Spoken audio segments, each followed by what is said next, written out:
Гледате Дневникот на Сител. Во студиото со вас Славица Арсова. Добро вечер и добро дојдовте. На почеток на Дневникот гледаме кои настани го одбележаа денот. Властите во Софија имаат добри намери нека ги повлечат спорните амандмани за јазикот и идентитетот од Европскиот парламент. Мицкоски со повик за средба и конструктивност. Радев и Силјановска си разменија пораки во Тирана.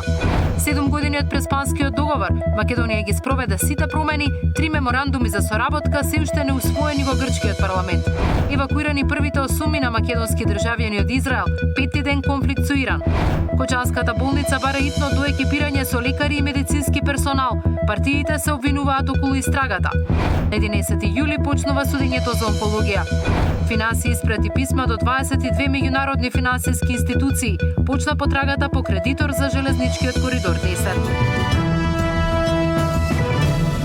За новиот развој на односите меѓу Македонија и Бугарија, дали сме поблиску или подалеку од некаков договор, очекувањата од НАТО самитот во Хаг, годишнината од Преспанскиот договор, за овие теми. Во тема на денот ќе разговарам со Александар Крижаловски, извршен директор на МЦМС. Останете со нас, почнуваме.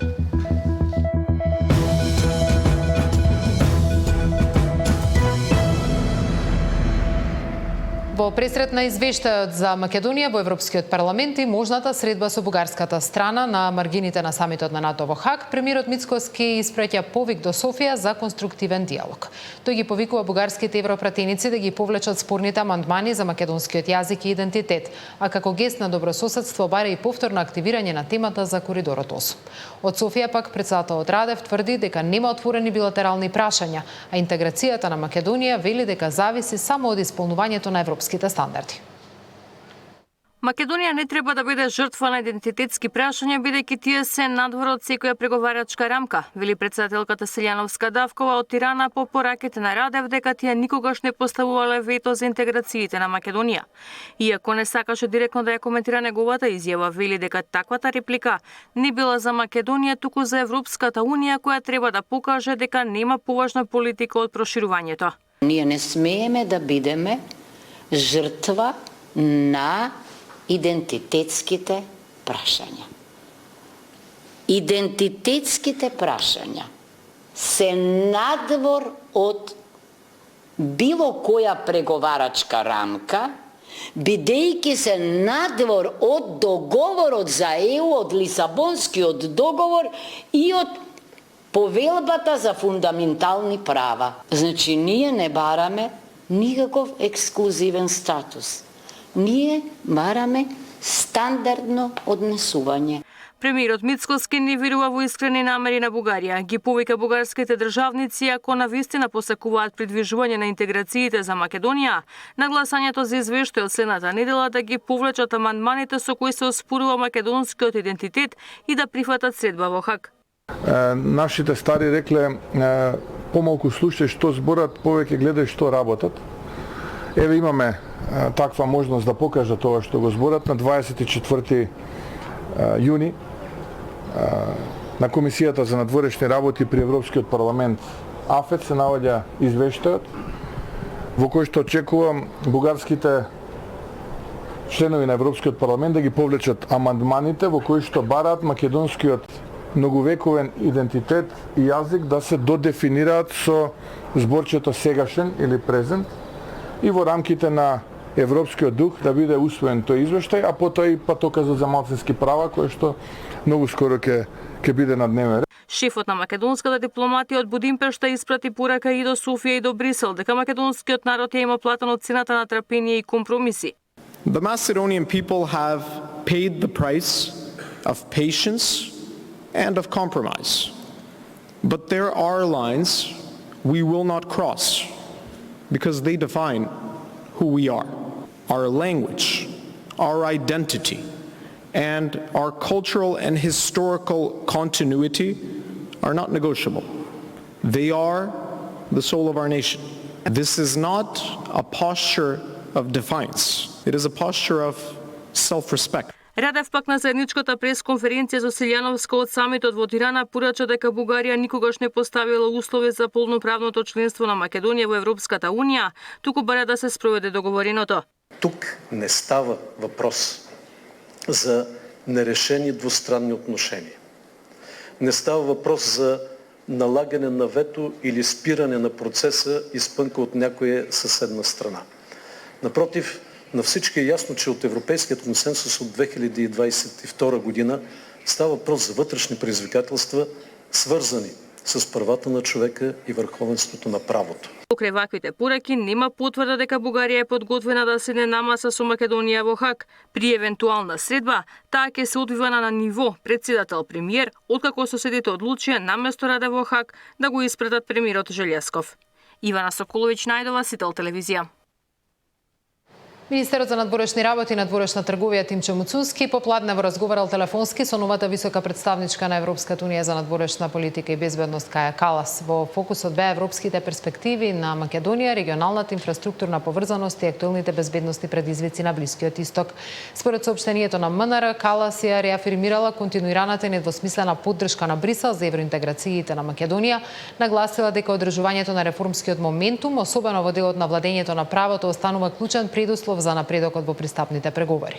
Во разговорот биле разгледани можностите за регионално поврзување. Муцунски ја подвлекол важноста на коридорот 8 како стратешки приоритет за инфраструктурна интеграција на Балканот, потенцирајќи дека железничкото и патно поврзување меѓу Јадранот и Црното море ќе создаде нов економски импулс во целата област.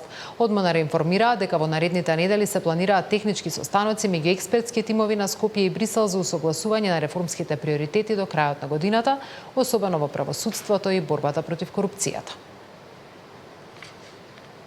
7 години по подпишувањето на историскиот договор од Преспа, со кој се стави крај на деценискиот спор за името меѓу Македонија и Грција, надежите за европска интеграција се уште не се остварени.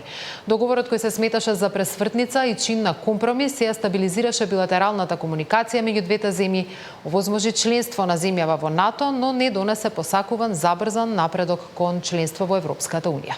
На 17 јуни 2018 година во селото Нивици или Сарадес, крај Преспанското езеро, тогашните шефови на дипломатијата Никола Димитров и Никос Кодзијас го потпишаа договорот од Преспа во присуство на премиерите Зоран Заев и Алексис Ципрас, медијаторот Метју Нимиц и високи представници на Европската унија. Договорот формално стапи во сила на 12 февруари 2019. Со него Република Македонија се применува во Република Северна Македонија. Државјанството доби формулација македонско, коса црта, државјанин на Република Северна Македонија, а јазикот беше признат како македонски. Македонија исполни најголем дел од договорените обврски, од уставни измени, промени на официјални ознаки и документи до прилагодување на институционалните имиња. Сепак, 3 билатерални меморандуми за соработка се уште чекаат ратификација во грчкиот парламент. Иако политичкиот диалог меѓу актуелните влади на Скопје и Атина е ограничен, досега не се одржала билатерална средба ниту меѓу премиерите Мицкоски и Мицотакис, ниту меѓу председателите, сепак економската соработка напредува. Договорот за гасен интерконектор, како и почетокот на изградбата на граничниот премин Маркова Нога Лемос се охрабрувачки сигнали. Надворешната политика во фокус во тема на денот. Разговарам со Александар Кржаловски, извршен директор на МЦМС. Добро вечер и благодарам што сте во дневникот. Добро вечер. Ги погледнавме дел од ставовите и последните изјави кои се ги разменуваат Скопје и Софија. Дали според вас атмосферата помеѓу двете земји во пресрет на НАТО самитот во Хаг навестува некакво приближување или дополнително дистанцирање на позициите на двете земји? Па мене ми личи дека е прилично статус-кво, дека има малце позголемена тензија, особено по расправата во Европскиот парламент за извештајот за кој зборуваше премиерот Мицкоски и во очекување на самитот, бидејќи сепак е можност на високо ниво да се одржи некаква средба и да се остварат барем куртуазни разговори и да се разгледа ситуацијата, но прилично е статус-кво ставовите и на едната и на другата страна. Мислам дека нема попуштање ни од Бугарија, нити чекори на добра волја, нити па нашата влада покажува дека има намера да оди во насока на усвојување на уставните измени, во согласност со тоа што го прокламираше на предизборијата. Колку е според вас и според последни изјави за очекување дека ќе дојде до некаква средба на маргините на НАТО самитот? Мислам дека волку не се пишувало и не се зборувало за една таква средба и што може реално да се очекува како исход кој би се сметал за некакво поместување од сегашното статус-кво за кој што зборувате? Па доста се зборува, блиско е самитот, нема потврда за таква средба. Верувам дека и двете страни работат на тоа да се случи и прашање колку формално или неформално ќе биде, бидејќи се сеќаваме на минатиот самит на НАТО, да не речам беше клучна. Дали точно средбата Макрон-Пендаровски, која беше стоечка, немаше ни посебен разговор, туку во една таква ситуација беше представено дека е изменет така наречениот француски предлог, дека е подобрен, иако е до ден денес, иако е барав од два министри да се објават кои се тие измени што го подобриле предлогот, кој таа иста влада го одби пред тоа. На пресконференција. Да видиме, ден денес не знаеме кои се тие. Мојата претпоставка беше дека барем 2 или 3 зборчиња се сменети, ама не дознавме кои се тие подобрувања и така да е прашање сега што може да донесе, но ете тогаш се случи таа работа или пробив некаков на подобро или според моје мислење на полоша, а и ситуацијава покажува дека се заглавивме пак.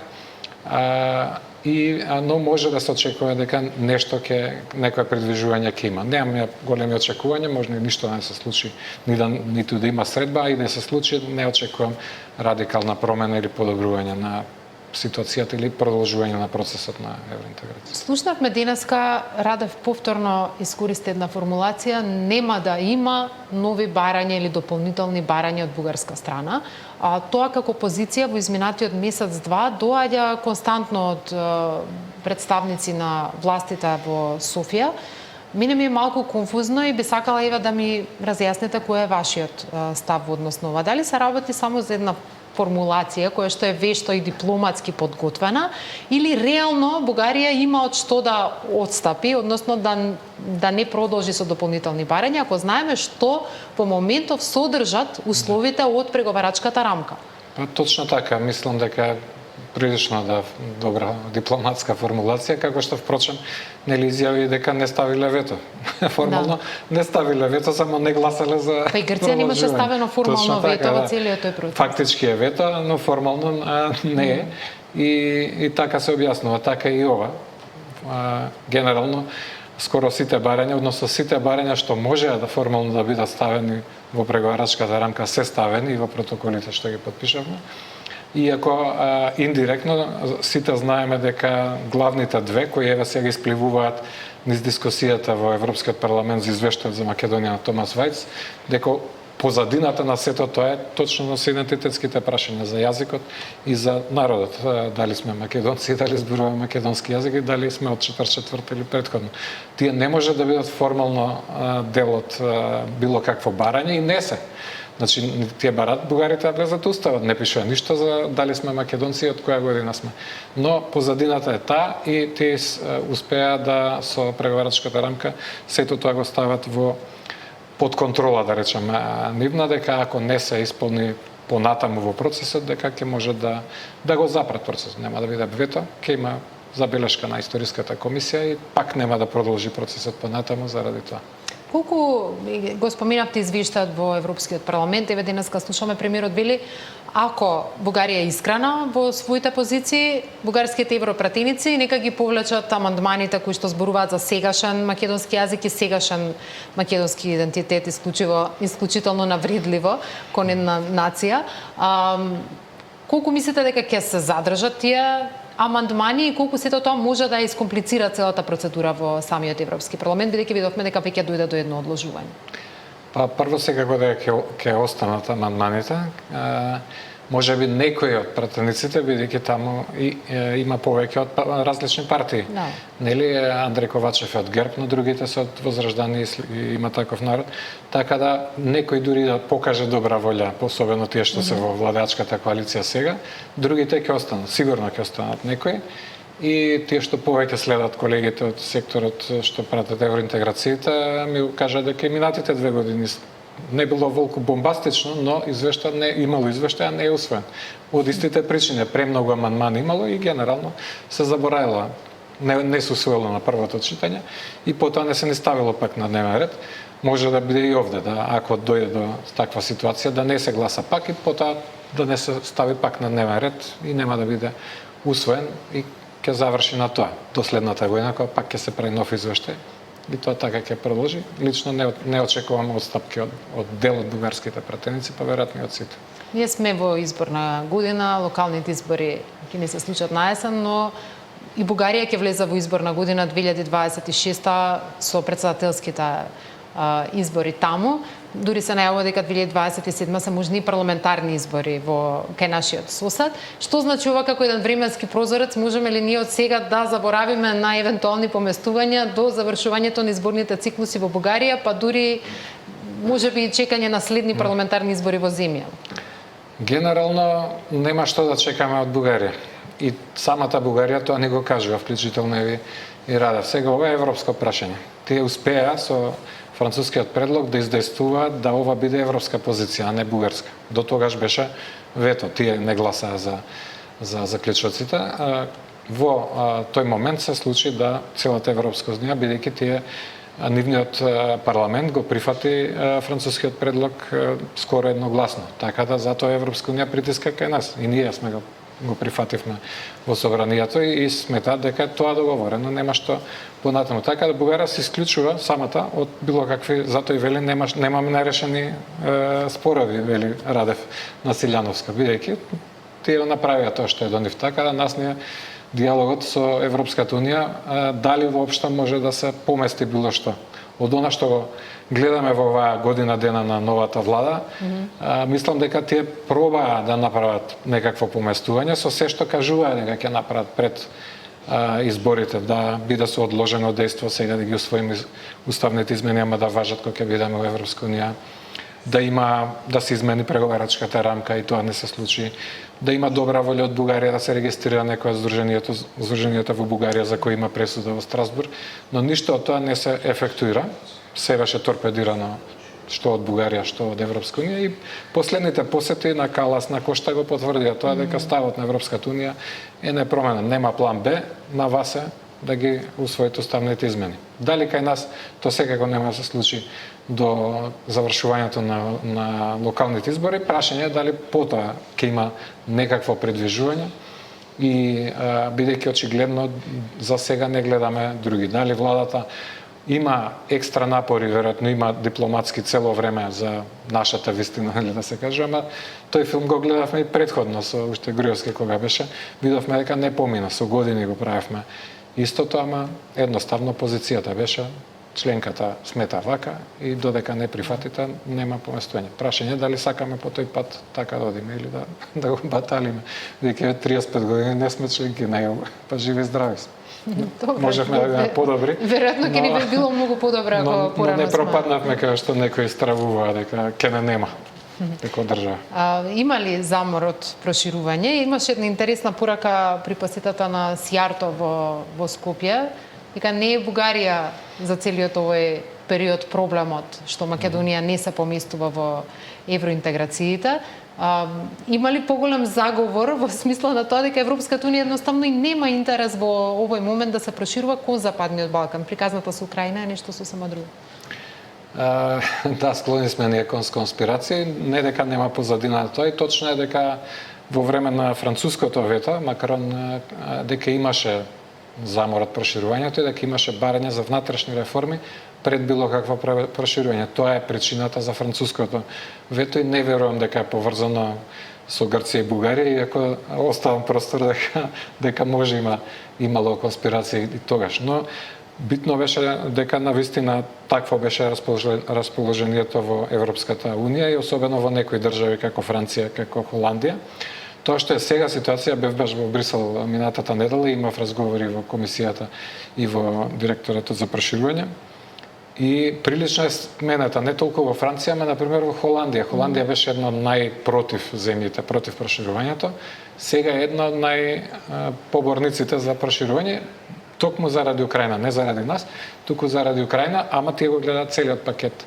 Односно сите генерално има државна поддршка за процесот на проширување и во таа смисла е смената ситуацијата и има многу поголемо расположение да се оди во понатамошно проширување со Украина, Молдавија, но и целиот Балкан. Денес се одбележуваат 7 години од подпишувањето на Преспанскиот договор. Можеме ли да извлечеме што научивме од овој договор, што би можело да го примениме или да не повториме или да повториме кога станува збор за отвореното прашање со Бугарија? Не знам дали сум најрелевантен за одговор како некој што беше против Преспанскиот договор и као некој што гласаше против на референдумот. Но Добро, не сте го бойкотирале. Не го бойкотирав, си одлегов, си гласав, закружив не. Со логиката дека прво дека треба да се гласам, никој бойкот ништо добро не донел, ама да си го кажам своето мислење, и моето мислење беше дека не треба во таа форма да се прифати договорот. Зошто? Меѓу другото, затоа што лично сметам, сметам дека сум компетентен после 30 години работа на евроинтеграција, дека тој договор ги прекршува некои од 6 основни вредности на Европската унија. Пред се човечкото достоинство, меѓутоа и слободата на здружување и владењето на правото. Имавме пресуда во наша корист од Европски суд и тоа не се испочитува од самата Европска унија. Значи, од тие причини, јас и тогаш бев против. Од денешна перспектива, да, секако едната од главните работи заради кои беше постигнат договорот се случи, станавме членка на НАТО, но и во самото референдумско прашање не беше само НАТО, туку беше Европската унија. Тоа гледаме дека не. Се демистифицираше една од големите предпоставки дека тоа е последно нешто што треба да го прифатиме и потоа и отворен е патот. Се покаже дека не е така. И затоа е сега стравот и дувањето на јогурт на секоја на тамошна барање за отстапка, бидејќи не сме сигурни дека тоа ќе е последно. И сега ни е прилично јасно дека најверојатно нема да е тоа последно. Затоа треба да сме внимателни. За мене држи предлогот за одложено дејство, пошто има многу логика, дека окей, ќе го направиме сега, но да важи, кога ние ќе сме сигурни дека нема веќе понатамошни отстапки. Но тоа, за жал, бугарите го имаат предвидено и е ставено мислам и во преговарачката рамка, односно во условите, не е само да се измени уставот, туку да стапи на сила веднаш. Го пишува тоа. Така, да, и сега во преводите има различни толкувања, дали тоа значи да стапи или знаеме да важи или така натаму, да. Важно е кој толкува кога има недумица. Добро, го споменавте НАТО членството дојде со преспанскиот договор, тоа сепак воопшто не е мала работа. Како оценувате позицијата на Македонија после 5 години членство во НАТО? Доволен ли е нашиот придонес, 2% од БДП, учество во мисии, и може ли тоа да се капитализира за некакви политички поени кога станува збор за другите теми, односно за Европската унија? Од една страна, да, е некаква безбедносна гаранција, која ништо посебно не се случи за нас загрозувачки во овој период. Тоа што мене ми е најмногу жал е дека најголемиот бенефит од членството во НАТО на претходните проширувања за земјите било дека тие станале членки на НАТО кога уште не биле членки на Европска унија, особено Бугарија и Романија. Во тие 3 години е најголемиот економски раст на тие две земји. А и во другите случаи е така, ги немате ограничувањата што ги донесува членството во Европската унија, а ги имате сигурноста за инвеститорите да дојдат и да финансираат. Ние во сред пандемија, односно на самиот почеток на пандемија, се погоди и тоа, меѓутоа помина и пандемијата, а не гледам дека има значителна инвестициска активност во како што можеше да се очекува за членка на НАТО која уште не е членка на Европската унија. За жал ја пропуштивме некако таа шанса. Таа се уште е тука, пошто сме членки на НАТО, не сме на ЕУ, ама не гледам дека доволно се искористува. Александар Кржаловски во тема на денот, ви благодарам за оваа анализа. Благодарам.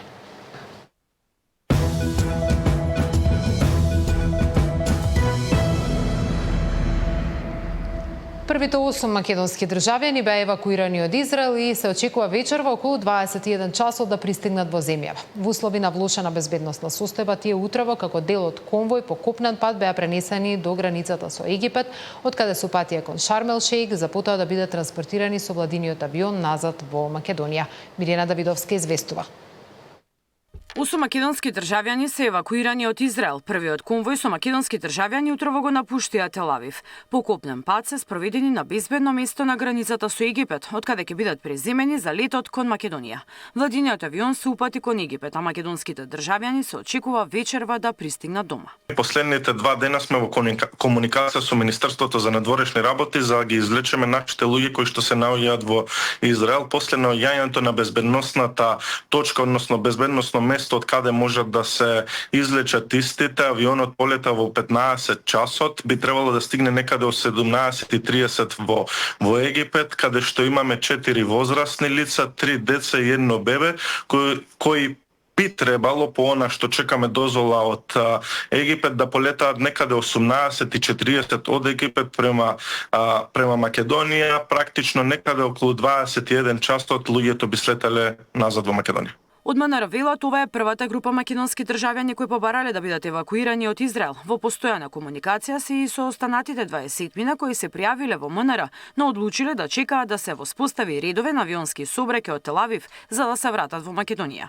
Македонската амбасада во Тел Авив се наоѓа на безбедна локација и засега нема намера за евакуација на дипломати од ДКП-ата. До овој момент нема информации за македонци во Иран кои бараат никаква помош. Мирјана Давидовска, Сител телевизија.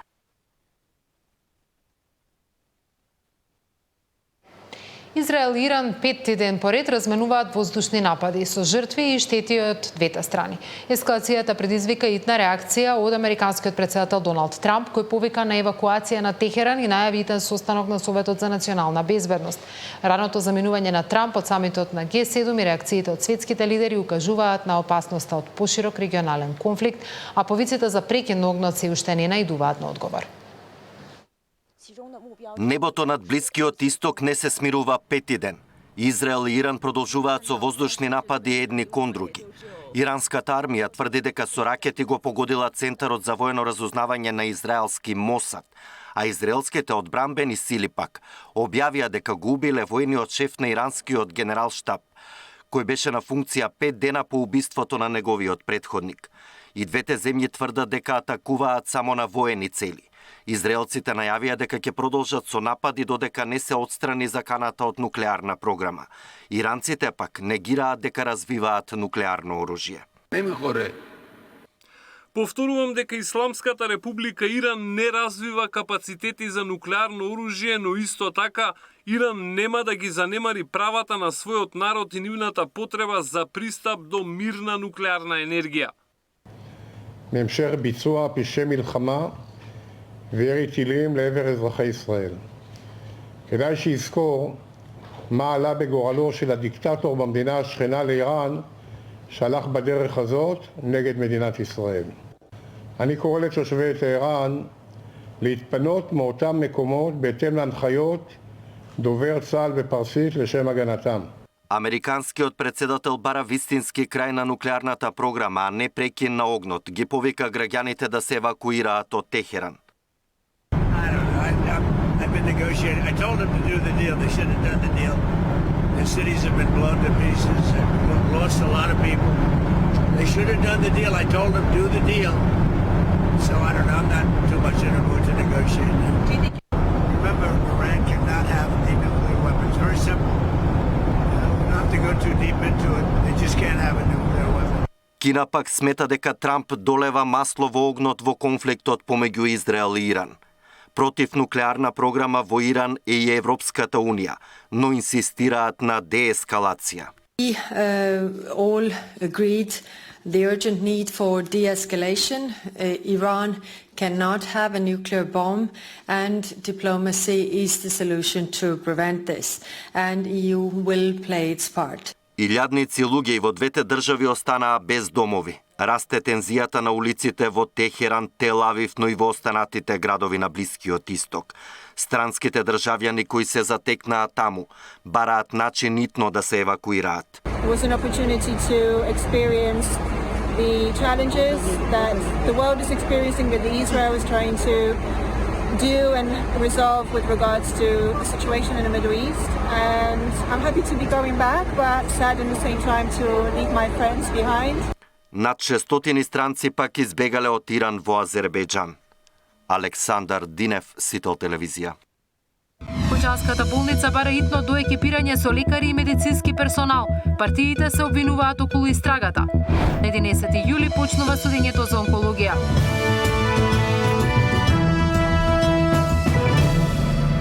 Кочанската болница итно бара засилување со стручни кадри, лекари, медицински сестри и друг персонал, за да може да одговори на зголемените потреби по трагедијата во Пулс.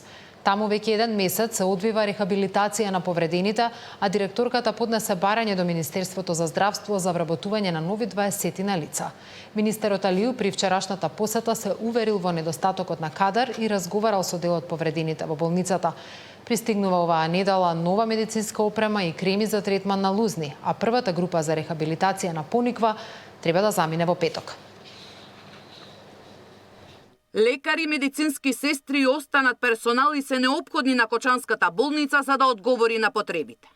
Директорката на здравствената установа, каде веќе 1 месец одат на рехабилитација повредени од пожарот во Пулс, веќе доставила барање за вработување до Министерството за здравство. А дека кубурат со кадар вчера се уверил Јазир Алиу, кој беше во посета на Кочани. Предходно се направи разговор со стручниот колегиум, со раководителите на одделите за потребите на секој оддел поединечно, за да може да функционира непречено болницата во следниот период. 4 лекари на општа медицина, 8 медицински сестри, 20 физиотерапевти. Тоа е најнеопходното во моментот, кој што ни е најнеопходно. Дел од повредените вчера лично на министерот Алиу и директорот на Фондот за здравствено осигурување. Им кажале дел од потребите и прашале како да остварат одредени права. Веќе утре во болницата ќе стигне поголема количина на креми кои според директорката им се неопходни за лузните, а првата група ја добила и компресивната облека. Договорот со представниците од компанијата од Германија и од представништвото од Бугарија дека тие ќе дојдат следен пат за 2 до 3 недели и треба да им дадеме повратни информации за искуството на повредените, значи какво искуство имаат, дали некаде се појавува, значи оток, дали им се појавува, бидејќи има и корекција, би следувало и корекција за вториот пар кој што треба да се изработи.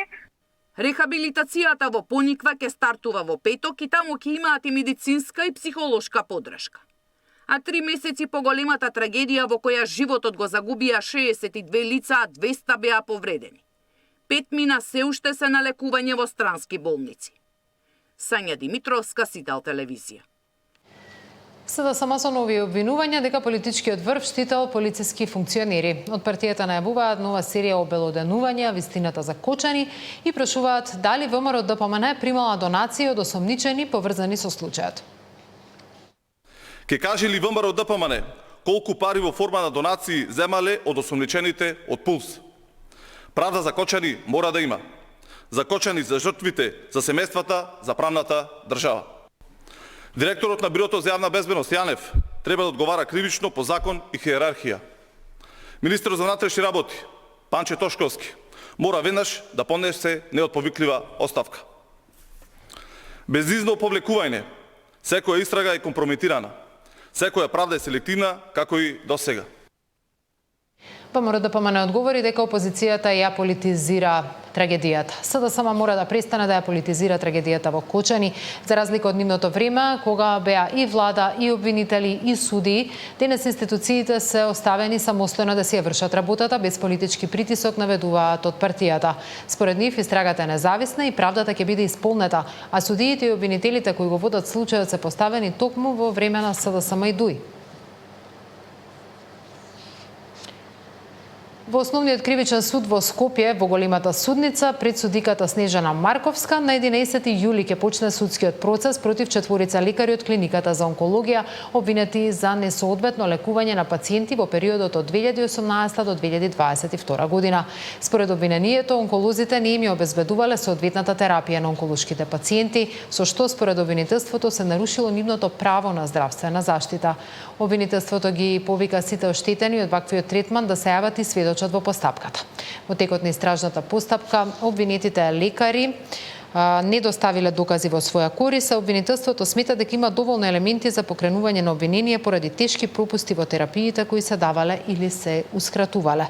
Во тек е постапка и против двајцата поранешни директори на онкологија, осомничени за злоупотреби при набавки на лекови.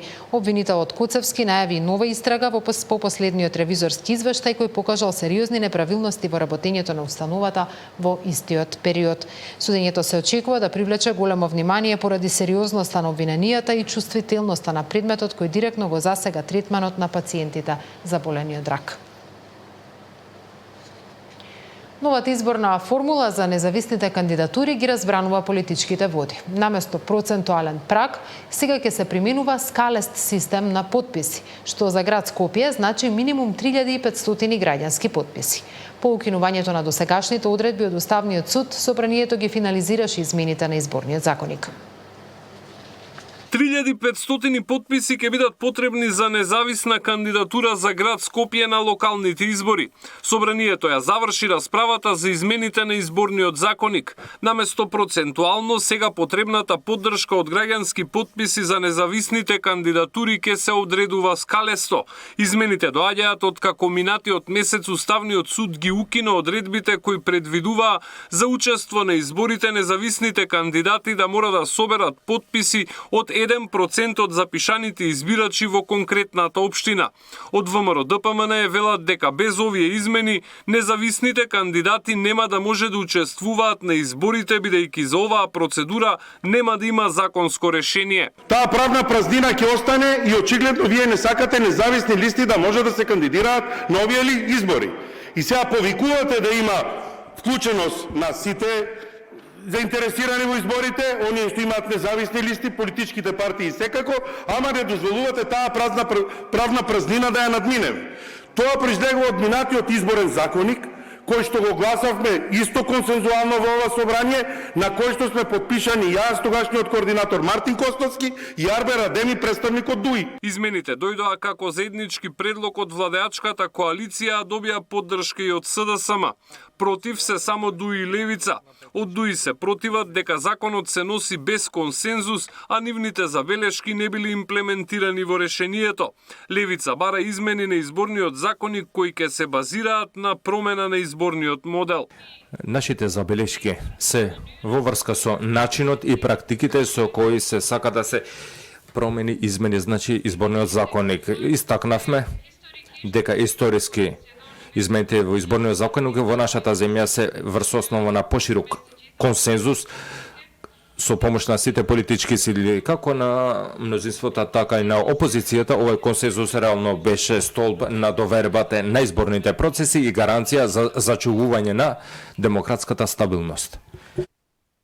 Овој пат, за прв пат, значи гледаме една иницијатива, отворена иницијатива да се изменат правилата за изборниот законник, односно за избори се без политички консензус и без да се опфати опозицијата. Со негирањето на потребата за измена на изборниот законник во насока на воведување на една изборна единица, оваа власт покрај своите ветувања го погази активното избирачко право на незините граѓани. Од друга страна, со овие измени сега го напаѓа пасивното избирачко право на незините граѓани, тоест можноста да се кандидираат, да бидат избрани и да ги представуваат своите граѓани кои ќе дадат нивната поддршка. Собраниски извори за Сител велат дека за овој предлог закон собранието веројатно ќе гласа во вторник, за кога веќе има закажано собраниска седница. За да поминат измените на мнозинството ќе му треба 61 гласи мал бадентер, кој нема да биде проблем да го обезбеди. Повеќе граѓански здруженија од каде најчесто и се кандидираат независни кандидати на локалните избори веќе изразија несогласување со овие измени. Тие бараат прагот за учество на изборите да се намали за 10 пати.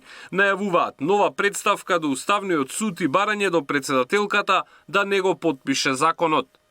Александар Спасовски, Сител телевизија. Писмата до 22 меѓународни финансиски институции се испратени. Државата официјално почна со потрага по кредитор за брзата пруга долж коридорот 10. Проект вреден 1,9 милиарди евра. Ќе се градат 2000 километри, ќе се градат 200 километри двоколосечна железница од Табановце до Гевгелија, а изборот ќе падне на институцијата што ќе понуди најповолна камата. Пратени се писмата кон 22 потенцијални кредитори за финансирање на брзата пруга долж коридорот 10. Државата ќе бара 1,9 милиарди евра за изградба на 200 километри двоколосечна пруга од Табановце до Гевгелија.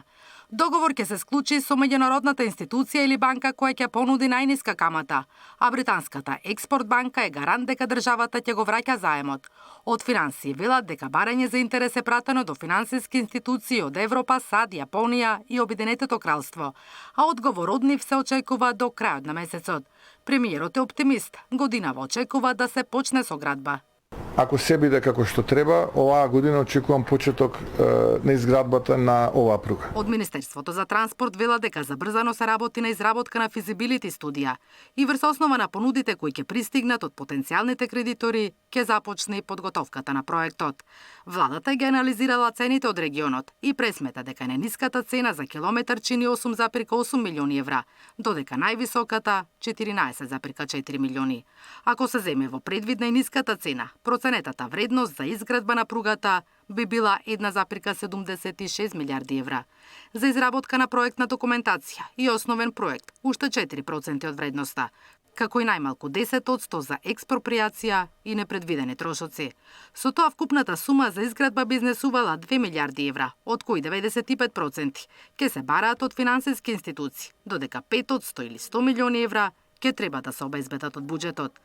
Покрај пруга, премиерот најавува интензивна градежна офанзива и на автопатиштата во вториот и третиот квартал. Во моментов се градат 4 автопатски делници во должина од 150 километри, како и еден експресен пат. Инаку првите 4 месеци реализација на автопатите споредено со минатата година 4 пати поголема. А очекувам да биде 8 пати поголема во вториот и во третиот квартал. Во фаза на предквалификација е Покојчани Кичево. И тука го задвиживме процесот. Тетово Гостивар исто така е отворен поголем фронт, некои 10 до 15 километра и имотно правно и трасирана е трасата. На 10 јули ќе биде пуштена делницата Врбјан и Охрид, со исклучок кај Ботун, каде треба да се санира свлечиштето, а во целост автопат од Кичево Охрид ќе биде пуштен во употреба крајот на 2026-та или почетокот на 27-та. Интензивно се гради и на останатите делници. Наташа Мерсовска, Сител телевизија.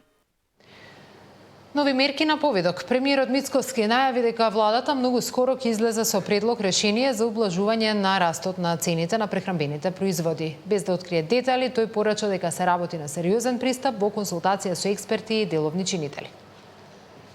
Размислуваме, се консултираме со експертската јавност, следиме што се случува со однесувањето на трговците, на производителите, на дистрибутерите, но и на ланците на трговци.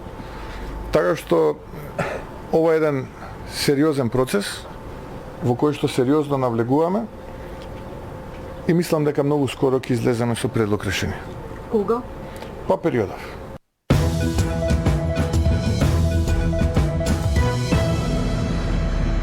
Во приложение